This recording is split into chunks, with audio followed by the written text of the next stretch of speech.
Ferrari 296 GTB review. A big step forward. Electricity used to add depth and dimension to the supercar. McLaren will have sleepless nights. Good stuff. Hybrid V6 powertrain is a real high point. Thrilling at all speeds, beautiful. Bad stuff. Haptic switchgear is irritating. Cabin isn't much a step forwards. Nothing else worth mentioning. Overview. What is IT? A huge accomplishment. A successor to the legendary Dino. A genius bit of technical development. A warning shot across McLaren's bows. Proof downsizing can improve the breed. Evidence that Ferrari has fully got its head around hybrid and electricity. Any and all are true. But this is probably the one that matters most. The best supercar available today. This is the Ferrari 296 GTB. It is a deeply, furiously complex car. It never feels like that to drive. Neither on road, nor on track. Ferrari says it's not a direct replacement for the F8 Tributo, as that remains on sale, if only for another year, and is significantly cheaper. The 296 GTB costs nearly £40,000 more, minus £241,550. But it slots into the mid-engine, everyday Ferrari lineage that started with the 308 47 years ago and has continued without interruption, and with some legendary highlights, including the 458 Speciale, ever since. Take me for a quick tour through the car's technical makeup. It still has an aluminium chassis, hardly surprising when Ferrari has its own foundry on site in Maranello, with 2 seats ahead of the power plant. Down behind the seats, slotted under the parcel shelf, is a 7.45 kWh, 70 kilograms battery pack. That feeds a 165 bhp electric motor. It's the rough dimensions of a frying pan. That's sandwiched between an all-new, and totally not Maserati MC20 related, V6 and 8-speed twin-clutch gearbox. The SF90 had another pair of electric motors for the front wheels, yielding 4 WD and near zero boot space. But this single motor is the 296's only one. It can power the car alone, and at up to 84 miles per hour. But what it's best at is allowing it to crawl quietly, to go full Victorian schoolchild and be seen but not heard. More on that later. What about the core of any Ferrari? The engine. It's a bit of a revolution. Ferrari's first ever production V6. The Dino was a sub-brand, remember. Look deep and you'll spot the famous red crackle covers, but they've been prized further apart. The banks opened out to 120 degrees. Pride of place in the engine bay now goes to a curvaceous burnished metal heat plate.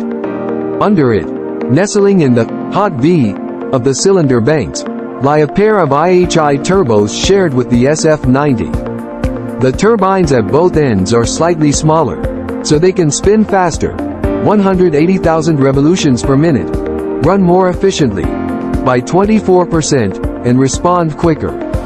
End result? This. We're tempted to say entry-level.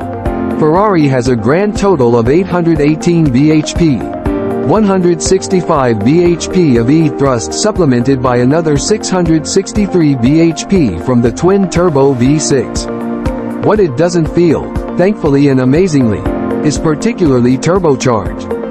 The F8's a V8 is coming across as a mighty force generator, more impressive in the mid-range than the top end. Not this one. It soars to 8,500 revolutions per minute, and gives you a reason to go there. Max torque only arriving at 6,250 revolutions per minute. Nor does it come across as particularly electrified. The turbos and E-motor are there to enhance the V6, not to be the stars of the show in their own right.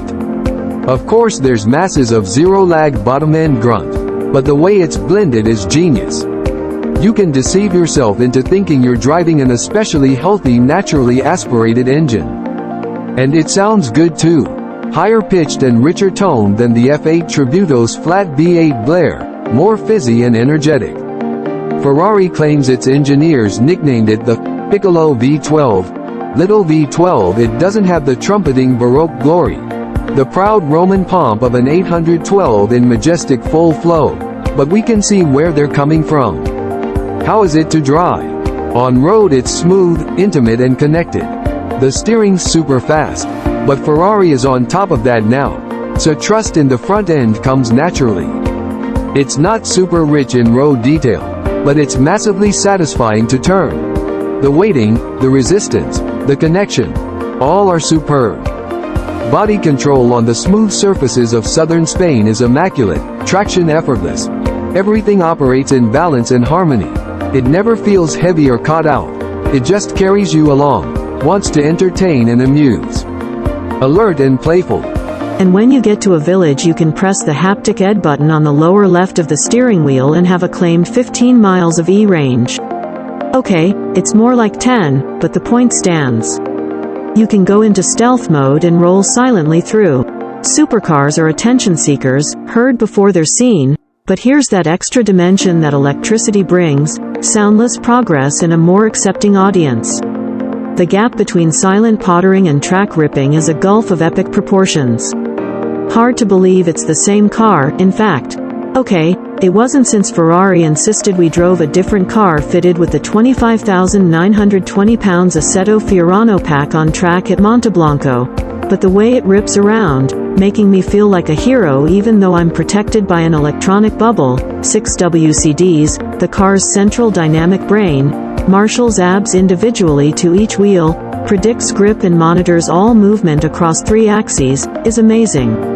The 296 is corralled by quite the most dizzying bunch of acronyms I've ever come across. But no one does this stuff better than Ferrari, and they have never done it better than this, a car that dances so exquisitely to your tune. It's an adrenaline rush because the car feels organic and natural even though underneath it's anything but. Complexity? Completed it, mate. Any drawbacks? We struggle with the SF90 influenced cabin. The screen control touchpad on the wheel takes concentration and effort, the actions aren't natural, inputs are delayed. The design is fine, but hasn't moved the game on that much. You can at least use this one for weekends away. There's a little wind noise, but you'll cope because 8th is long and the firm seats are well shaped. What's the verdict? A big step forward. Electricity used to add depth and dimension to the supercar. McLaren will have sleepless nights. The V6 is a thing of beauty, and so's the car itself. The visor-like windscreen, the buttresses, the 250 LM inspired side vents. Only those with an electric allergy would choose F8 over 296. This is a big step forward. Electricity used to add depth and dimension to the supercar experience, to be there when it's beneficial, but to step back and work in the shadows when it's not. Perfect. More intimate and engaging than Big Brother SF90, too. With that they made the tech usable, here they've taken it to the next step, made it fun. It's going to give McLaren some sleepless nights, that's for sure. Both firms will say the Artura, 670 bhp and 182,500 pounds, isn't a direct rival, but they're just dancing around each other. Right now no one builds a better mid-engine supercar than this. And it's a V6. We think it's less of a step change to lose a pair of cylinders than it was to add a pair of turbos. The purity of the product shifted fundamentally when 458 became 488 back in 2015. This, in a very modern way, is getting back there. Subscribe to our channel and continue watching.